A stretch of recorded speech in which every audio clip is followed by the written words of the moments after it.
जय महाराष्ट्र. मला माहिती आहे येताना थोडा उशीर झाला.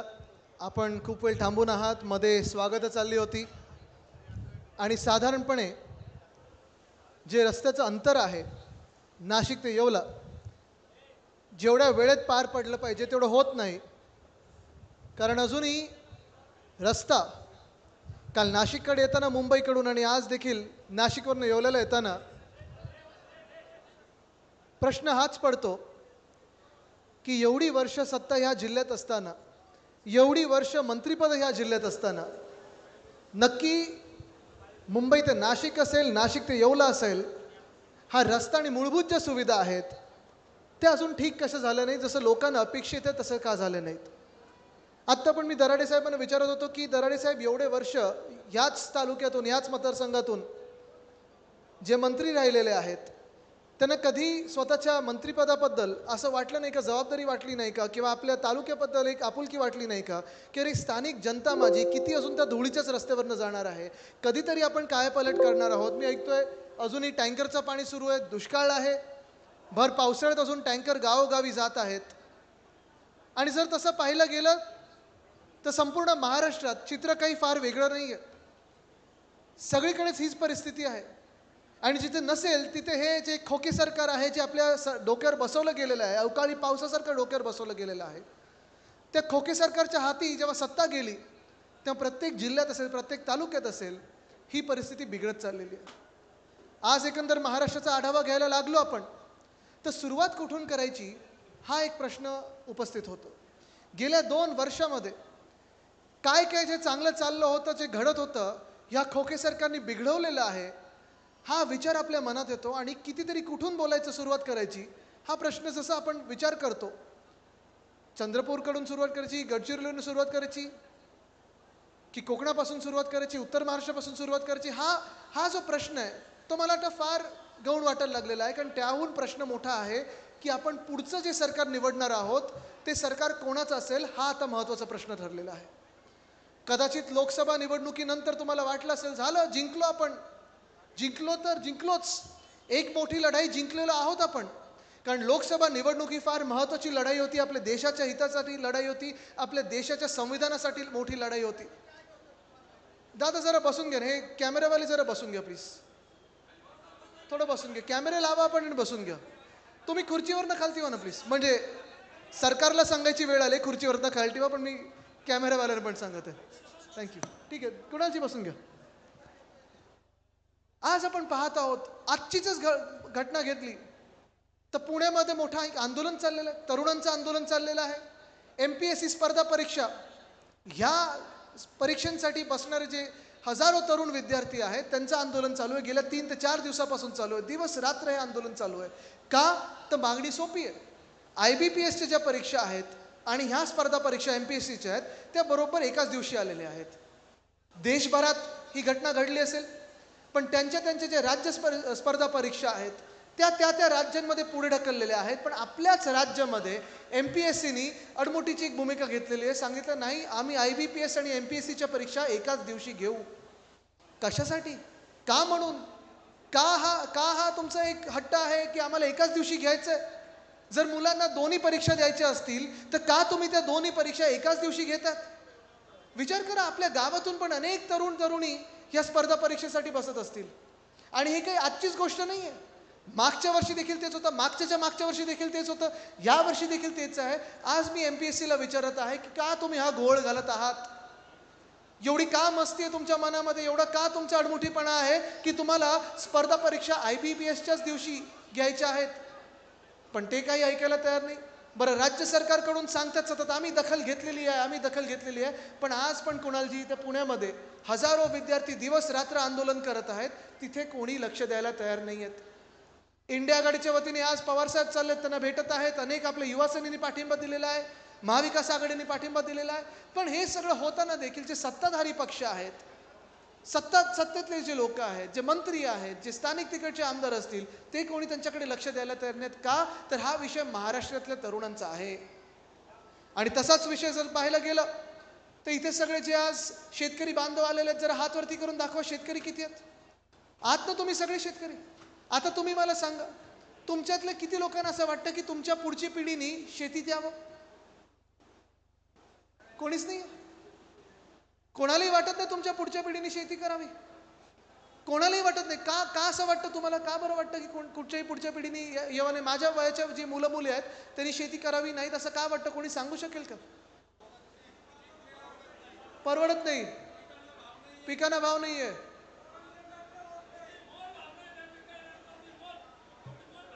मागून कोण सांगू शकेल का? थांबा थांबा, मागून सांगतात. अजून कांद्याला भाव नाहीये. आता तुम्ही मला सांगा, जसं मी सांगितलं, एक उपाय आपल्या समोर असतो, जे तुमच्या मुलींना जर शेती सोडून दुसरं काही करायचं असेल, पर्यायी व्यवसाय करायचा असेल, पर्यायी काही रोजगार शोधायचा असेल, तर स्पर्धा परीक्षा आहेत. जो आत्ता घोळ आपण पाहत आहोत, आज देखील ते आंदोलन सुरू आहे. दुसरं म्हणजे प्रायव्हेट जॉब, बरोबर?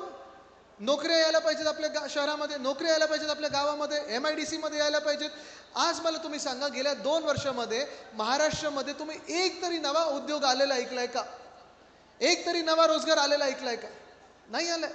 कारण सगळं जे काय, जसं हा स्पर्धा परीक्षांचा घोळ आहे, तसं दुसऱ्या बाजूला हे सगळे जे नवे नवे रोजगार आपल्या राज्यामध्ये यायला पाहिजेत, मोठ्या इंडस्ट्री आपल्या राज्यामध्ये यायला पाहिजेत, ह्या सगळ्या उठून पाठवतात कुठच्या राज्यामध्ये? गुजरातला. कदाचित तुम्हाला वाटत असेल, अरे आदित्य परत परत तेच बोलते, पण माझ्या मनाला हे दुःख झालेलं आहे, मला हा राग आलेला आहे, आणि हे बदल आपण घडवणार म्हणजे घडवणार. हे खोके सरकार जे आपल्या डोक्यावर बसवलं गेलं 2 वर्षामध्ये, या 2 वर्षामध्ये प्रत्येक महाराष्ट्रात येणारा उद्योग हा त्यांनी पाठवलाय गुजरातला. 2-3 आठवड्यापूर्वी मी ऐकलं की इकडची महिंद्रा कंपनी ही देखील गुजरातला जाण्याचा विचार करते. अजून एक कंपनी, काल मला काही उद्योजक भेटले, आज मला नाशिकमध्ये काही उद्योजक भेटले.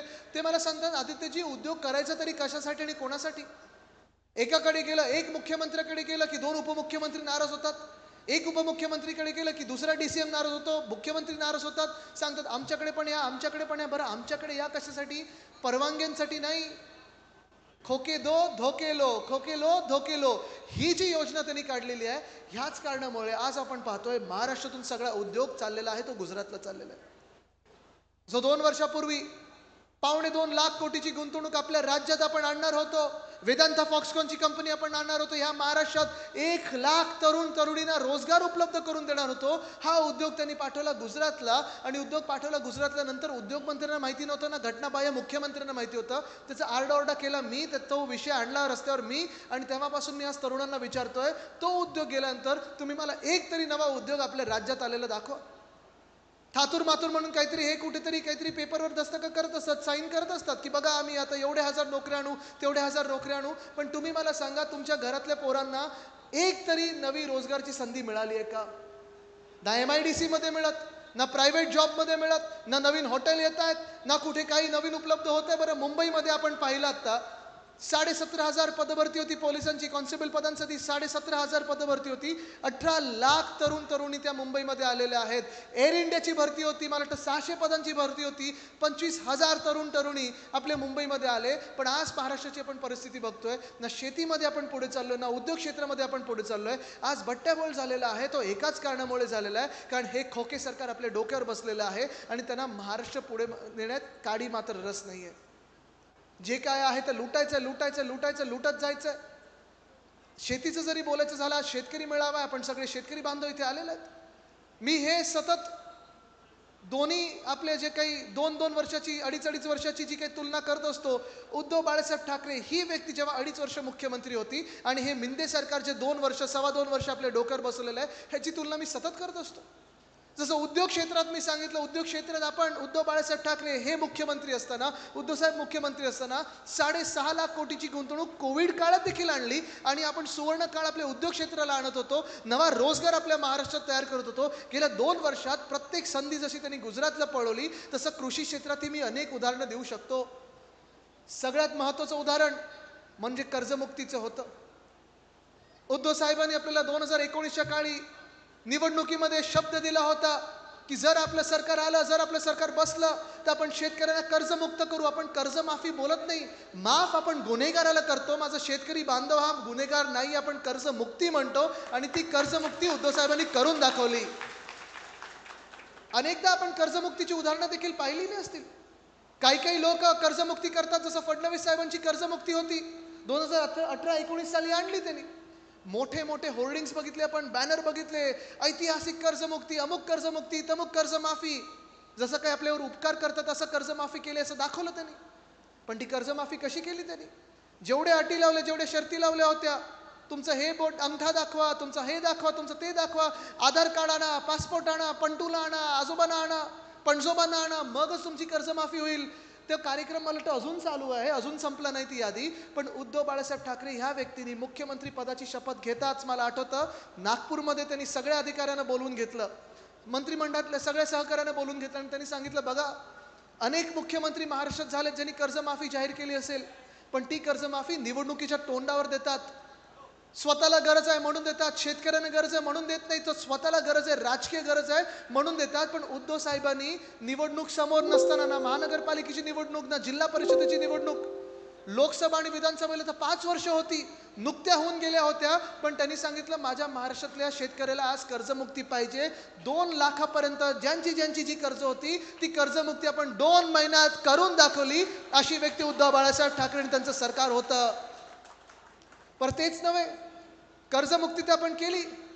आपण पुढे जात असताना आपण आपल्याला आठवत असेल, जेव्हा जेव्हा कोविडच्या काळात देखील कुठेही काही आपत्ती आली असेल, मग कुठच्याही शेतकऱ्याला आपत्ती आली असेल, कुठच्याही पिकाला आपत्ती आली असेल, कधी गारपिटाने असेल, कधी दुष्काळी असेल, कधी सततच्या पावसाने असेल, जेव्हा जेव्हा जी गरज लागली, होय कदाचित पूर्ण मदत करू शकलो नाही, पण जेवढी काही शक्य होती, कोविडच्या काळात अर्थचक्र बंद पडलं होतं तरी देखील आपण आपल्या शेतकऱ्याला मदत पोचवू शकलो. आणि आज देखील मला गावात गेल्यानंतर सांगतात, बांधावर गेल्यानंतर सांगतात की आदित्य, उद्धव बाळासाहेब ठाकरे एकमेव व्यक्ती होती, एकमेव मुख्यमंत्री होते जे आमच्यासाठी कुटुंब प्रमुख आहेत आणि जेव्हा जेव्हा आम्हाला गरज लागली त्यांच्यासाठी आम्हाला हजर होतात.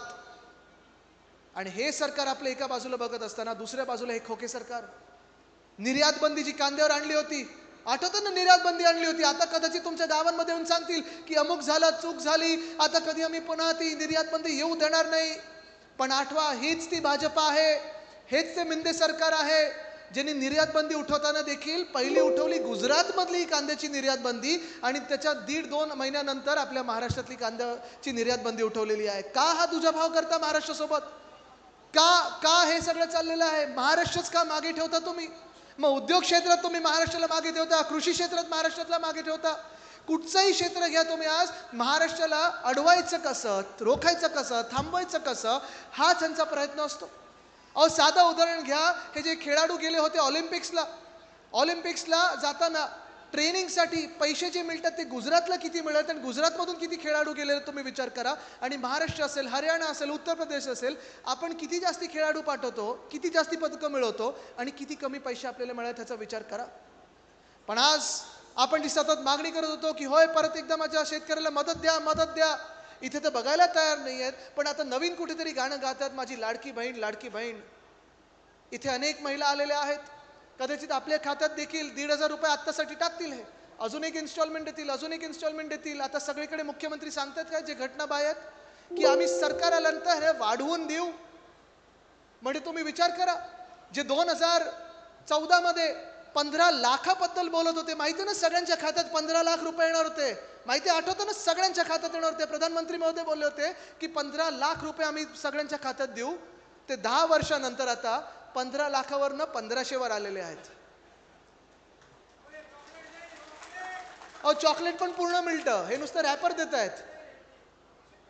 15 लाख बोलणारे आता 1500 आलेत. 1500 मध्ये देखील अटी शर्ती एवढ्या टाकलेल्या आहेत की अर्ध्या महिला त्याच्यात येणारच नाहीत आणि अजून ते अटी शर्ती वाढवण्याचा प्रयत्न आहे. म्हणजे जेवढ्या महिला निवडणुकीपर्यंत येतील, निवडणुकीनंतर हे खोके सरकार तुम्हाला कमी करण्याचा अजून प्रयत्न करेल.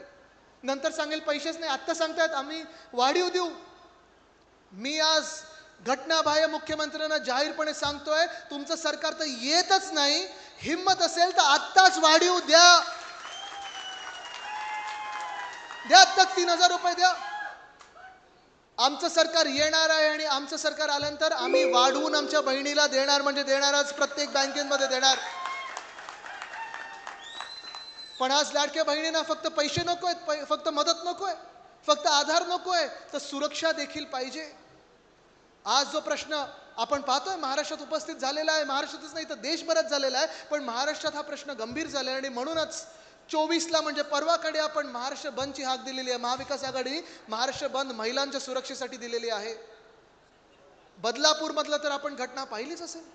3 की 4 वर्षाच्या मुलीवर जो काही अत्याचार झाला, जो काही प्रयत्न झाला होण्याचा, ते सगळं होत असताना पोलीस स्टेशननी 5 की 6 दिवस FIR ची दखल देखील साधी घेतली नाही, FIR ची नोंद करून घेतली नाही. कोणाचा दबाव होता? कोणाची शाळा होती?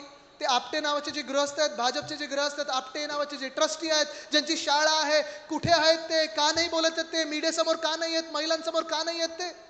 भाजपवाल्याची शाळा होती म्हणून तुम्ही ती शाळेला वाचवायचा प्रयत्न करताय आणि त्या शाळेला वाचवण्याच्या प्रयत्नामध्ये एका गरोदर महिलेला तुम्ही पोलीस स्टेशनमध्ये फेरफटका मारायला लावता. 6 दिवस FIR घेत नाही. बरं, ज्या दिवशी तुम्ही FIR घेतली त्या दिवशी देखील त्या गरोदर महिलेला, गर्भवती महिलेला 10 तास पोलीस स्टेशनमध्ये बसून ठेवलं. असे भाऊ तुमचे खरोखर लाडके भाऊ होऊ शकतात का? होऊ शकतात का? हे असलं सरकार तुमचं लाडके भाऊ होऊ शकतं का? नाही होऊ शकत. बरं, इथे काही हे थांबलं नाही. जेव्हा लोक रस्त्यावर आले, रेल्वे स्टेशनवर आले, आंदोलन झालं, रेल रोकोचं आंदोलन झालं, की FIR घ्यायला एवढा उशीर का झाला? पोलिसांनी 10 दिवस घेतले FIR ची नोंद घ्यायला, 10 तास घेतले, तिथे बसवून ठेवलं तिला. पण बरोबर ज्यांनी आंदोलन केलं त्या महिलेसाठी, न्याय हक्कांसाठी ज्यांनी आंदोलन केलं, त्या 3 आणि 4 वर्षाच्या मुलींसाठी ज्यांनी आंदोलन केलं, त्या 300 लोकांना अटकेत घेतलं. FIR त्यांच्यात बरोबर 5 मिनिटात टाकली गेली आणि त्या लोकांना आज अटक झालेली आहे. हे सरकार, हे मिंदे सरकार, हे भाजप सरकार, हे तुमचा लाडका भाऊ सरकार असू शकतं का? आज मी तुम्हाला विचारत आहे. बरं, इथेच काही गोष्ट थांबली नाही. ह्या 300 लोकांना अटक झालीच, पण मिंदेंचे एक तिथे नेते आहेत, गँग लीडर आहेत स्थानिक तिथे, वामन म्हात्रे नावाचे, जी एक महिला पत्रकार, ती तिथे रिपोर्टिंग करत होती, ती बातमी लोकांसमोर आणत होती. त्या महिला पत्रकाराला विचारलं, अरे तू काय एवढं रिपोर्टिंग करते जसं काही तुझाच रेप झालाय, तुझ्यावरच बलात्कार झालाय? हे लाडके भाऊ असू शकतात का तुमचे? असू शकतात? नसू शकतात. हे कदापि आपले लाडके भाऊ होणार नाहीत. जे आपल्या सुरक्षेसाठी उभे राहू शकत नाहीत, जे खांद्याला खांदा लावून आपल्या न्याय हक्कांसाठी उभे राहू शकत नाहीत, हे लाडके भाऊ होऊच शकत नाहीत. ह्याच्याहूनही पुढे तुम्हाला जाऊन सांगतो, भाजपचे जे किसन काथोरे नावाचे आमदार आहेत आणि मग घटनाबाह्य मुख्यमंत्री मिंदे स्वतः, हे दोघंही टीव्हीवरून सांगतात की हे आंदोलन जे झालं, हे त्या महिलेसाठी आंदोलन नव्हतं, त्या लहान मुलीसाठी आंदोलन नव्हतं, जे अत्याचार होतात त्याच्या विरोधात आंदोलन नव्हतं, पण राजकीय आंदोलन होतं. हा निर्लज्जपणा महाराष्ट्राच्या सरकारमध्ये आला कधी? हा 2 वर्षापूर्वीचं निर्लज्ज सरकार आपल्या डोक्यावर बसवलेलं आहे, त्याला आता हटवल्याशिवाय आपण थांबायचं नाही. ही शपथ आपल्या लाडक्या बहिणींनी घेतली पाहिजे. पण खोटं बोलायचं, रेटून बोलायचं, खोटं बोलायचं, रेटून बोलायचं. काल एक घटनाबाह्य मुख्यमंत्री मिंदे जे आहेत ते बोलले, काय काय ओरडून बोलतात, कसे बोलतात, आणि त्यासाठी आणि म्हणून हे सगळे प्रकार चालतात. पण त्यांनी काल जेवढं खोटं बोलायचं हे आम्हाला आधीपासून माहिती होतं, पण त्याची काहीतरी हद्द पाहिजे, लाज तरी वाटायला पाहिजे. एवढं निर्लज्जपणा ठुसून त्यांच्यात भरलेला आहे हे आम्हाला माहिती नव्हतं. काल त्यांनी महिलांना हे सांगितलं की 2 की 3 महिन्यापूर्वी महाराष्ट्रात अशीच एक घटना झाली बलात्काराची, आणि मग ह्यांच्या सरकारने सगळे पुरावे दिले, सगळं काही दिलं, आणि त्या व्यक्तीला, त्या बलात्काराला फाशी झाली असं त्यांनी सांगितलं. आज मी सगळ्या चॅनल समोर आणि तुमच्या साक्षीने विचारत आहे घटनाबाह्य मुख्यमंत्र्यांना, चला आज प्रेस कॉन्फरन्स घ्या, आज पत्रकार परिषद घ्या आणि सांगा ती घटना कधी घडली, सांगा ती घटना कोणासोबत घडली, सांगा बलात्काराचं नाव सांगा, आणि सांगा त्या बलात्काराला फाशी कुठे झाली आणि कधी झाली सांगा. चला, येऊन खोटं बोलताना तुम्ही ते आता खरं सिद्ध करून दाखवा. ना तर इथे महाराष्ट्रात चेहरा दाखवू नका तुमचा, कारण ह्या महाराष्ट्रात खोटे बोलणारे महाराष्ट्राला आवडत नाहीत. पण ज्या दिवशी महिला तिथे रेल रोको करत होत्या, ज्या दिवशी बदलापूरमध्ये आंदोलन होत होतं, त्याच दिवशी घटनाबाह्य मुख्यमंत्री होते स्वतःच्या शेतावर. महाराष्ट्राचे गृहमंत्री कोण आहेत? गृहमंत्री महाराष्ट्राचे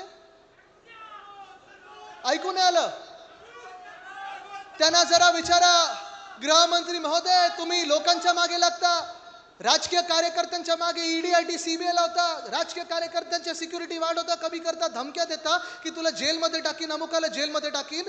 आज त्या गृहमंत्री महोदयांना विचारा, फडणवीस साहेबांना विचारा की फडणवीस साहेब, तुम्ही FIR का नाही घेतला ह्याच्यावर? फडणवीस साहेब, तुम्ही त्या शाळेला का वाचवत आहात? फडणवीस साहेब, तुम्ही आपटे नावाच्या गृहस्थाला का वाचवत आहात? फडणवीस साहेब, तुम्ही किसन कथोरेंना का वाचवत आहात? फडणवीस साहेब, तुम्ही वामन म्हात्रेला का वाचवतात? आणि फडणवीस साहेब, जेव्हा हे सगळं आंदोलन चाललं होतं तेव्हा तुम्ही दिल्लीत का बसला होतात? खरं तर महाराष्ट्राच्या गृहमंत्र्यांनी महाराष्ट्राची माफी मागितली पाहिजे. जे घटनाबाह्य मुख्यमंत्री आहेत त्यांनी महाराष्ट्राची माफी मागितली पाहिजे, महिलांची माफी मागितली पाहिजे, साष्टांग दंडवत घालून माफी मागितली पाहिजे, कारण ते तर फाशीबद्दल काल खोटं बोललेच. पण ही सगळी घटना घडत असताना, हे सगळं आंदोलन होत असताना, एका गर्भवती महिलेला जेव्हा पोलीस स्टेशनमध्ये तुम्ही 10 तास बसवलं, तिच्या मुलीवर जो काही प्रकार झाला त्यामुळे, तुम्ही स्वतःच्या शेतात होतात, फार्म हाऊसवर होतात, मजा करत होतात, आणि गृहमंत्री महोदय तुम्ही राजकारणासाठी, स्वार्थी राजकारणासाठी दिल्लीमध्ये बसला होतात, पण कुठेही बदलापूरमध्ये दिसला नाहीत. ही शर्मेची गोष्ट आहे. आणि हा बदल आपल्याला घडवणं गरजेचं आहे. जर तुम्हाला वाटत असेल लोकसभेनंतर आपण लढाई जिंकलो आहोत, भाजपला 303 वरनं 240 वर खेचलं, तर ही लढाई संपलेली नाहीये. भाजपला ह्या महाराष्ट्रातून मिन देणं, ह्या महाराष्ट्रातून हद्दपार जोपर्यंत करत नाही तोपर्यंत ही लढाई आपली संपत नाही. उद्धव बाळासाहेब ठाकरे ह्या व्यक्तीने जो शक्ती कायदा आणला होता 2020 मध्ये, आपण तो मांडला, 2021 मध्ये तो पारित केला होता, आणि तो शक्ती कायदा सोपा होता. जो कोणी बलात्कार करेल त्याला फासावर लटकू, हा जो कायदा होता तो तत्कालीन जे भाजपाल होते, कारण भाजपचेच राज्यपाल होते, त्यांना आम्ही भाजपाल बोलतो, कोश्यारी साहेब, त्यांनी तिथे पाठवला होता केंद्र सरकारकडे, त्यांनी पाठवला होता राष्ट्रपती महोदयांकडे. मी आज पण ही मागणी करतोय, महिलांना जसं सन्मान पाहिजे, महिलांना जसा आधार पाहिजे, तसं महिलांना सुरक्षा देखील पाहिजे. तो शक्ती कायदा राष्ट्रपती महोदयांकडून पारित करून आणा, तरच तुम्हाला इथे स्थान मिळेल, नाही तर तुम्हाला स्थान मिळणार नाही. आज घटनाबाह्य मुख्यमंत्र्यांना मी सांगत आहे. पण शेतकरी आज त्रस्त आहे, आज महिला सुरक्षित नाही आहेत. आंदोलनाला दोघांनाही रस्त्यावर उतरायला लागते. शेतकरी आत्महत्या काही थांबत नाहीये, त्यांना काही मदत पोहोचत नाहीये. जी काही मदत ते सांगत होते, कधी 2 रुपयाचा चेक, कधी 5 रुपयाचा चेक होतो. महिलांना असं फसवलं जातं. आज तरुण बेहाल आहे, आणि आज आपण सगळे विचार करतोय की निवडणुका लागणार तरी कधी लागणार. कुणालजी, आज तुम्ही जे माझ्या समोर प्रश्न उपस्थित केलेले आहेत, ठीक आहे, ह्या मंचावर करा, पण तुम्हाला अधिकृत मंच देखील मिळाला पाहिजे प्रश्न उपस्थित करायला, आणि तो निवडणुकीत मिळू शकेल. महत्वाची गोष्ट हीच आहे की 2 राज्यांच्या निवडणुका जाहीर झालेल्या आहेत. हरियाणाची निवडणूक जाहीर झालेली आहे. आपण पाहतो जम्मू काश्मीरची निवडणूक जाहीर झालेली आहे. पण माझा महाराष्ट्र असेल, माझं झारखंड असेल, इथे निवडणुका जाहीर झालेल्या नाहीत, कारण अजून भाजपाने निवडणूक आयोगाला परवानगी दिलेली नाहीये की निवडणुका इथे घ्या. ह्यांच्या मनामध्ये भीती आहे, लाज नाहीये, शरम नाहीये, पण भीती खूप आहे की जर निवडणुका झाली तर लाडका माझा कॉन्ट्रॅक्टर ही योजना बंद पडेल. कारण कॉन्ट्रॅक्टर सगळे त्यांचे. जसं मी विचारलं तुम्हाला, रस्त्याची कामं आज गडकरी साहेबांना मी विचारत आहे, मुंबई नाशिक महामार्ग असेल, मुंबई गोवा महामार्ग असेल, मुंबई अहमदाबाद महामार्ग असेल, तुमच्याच खात्याकडे येतं, तुमच्याच डोळ्यात एखादे सगळी कॉन्ट्रॅक्ट दिली गेली आहेत. गेले 10 वर्ष इथे सुधारणा का नाही झाली? खड्डे तसेच आहेत, खड्डे वाढत चाललेले आहेत. चला मग रस्त्याचं दुकान बंद करा, तुमचं टोलचं दुकान बंद करा, लेपाचं दुकान सुरू करा, हाडवैद्याचं दवाखाना काढा, ते तरी चालेल. पण आज परिस्थिती काही बदलत नाही, आणि परिस्थितीचं बदलायची असेल आपल्याला तर बदला घेऊन चालणार नाही, तर बदलाव आणायला लागेल. ह्यासाठी आपण सज्ज झालो पाहिजे, ह्यासाठी आपण एकत्र आलो पाहिजे. महाराष्ट्रामध्ये खूप प्रयत्न होतील, कारण भाजपची जी आतापर्यंत नेहमीच भूमिका राहिली आहे, ज्या ज्या राज्यामध्ये भाजप अयशस्वी ठरते, यशस्वी ठरायला आणि जिंकायला भाजप एकच प्रयत्न करते, ते म्हणजे फुटीचं राजकारण. हिंदू मुस्लिममध्ये आगी लावण्याचा प्रयत्न करेल, 2 धर्मांमध्ये आगी लावण्याचा प्रयत्न करेल, मराठा समाज असेल, ओबीसी समाज असेल, धनगर समाज असेल, आपल्यामध्ये आपल्याला विखुरण्याचा प्रयत्न करेल. आत्ता देखील एक मला निवेदन दिलं मराठा समाजाने, आणि त्या बांधवांना मी हेच सांगितलं की आपण आपल्याच महाराष्ट्रासाठी लढत आहोत, आपण सगळ्यांच्या न्याय हक्कांसाठी लढत आहोत, आपण कोणाला मागे ठेवणार नाही. आपला महाराष्ट्र सगळ्यांना घेऊन पुढे घेऊन जायचं आपल्याला. आणि मी तर अजून पुढचा विचार करतोय, ह्या भाजपाने आपल्या 3दा फसवलेलं आहे. न टिकणारा जे हे होतं आरक्षण ते दिलं होतं. पण आपण पुढचा एक विचार करू, आज आरक्षण असो किंवा नसो, नोकऱ्या कुठे आहेत हा जर आज विचार आपण करणं गरजेचं आहे. कारण ज्या काही नोकऱ्या आहेत त्या गुजरातमध्ये ह्यांनी पळवलेल्या आहेत.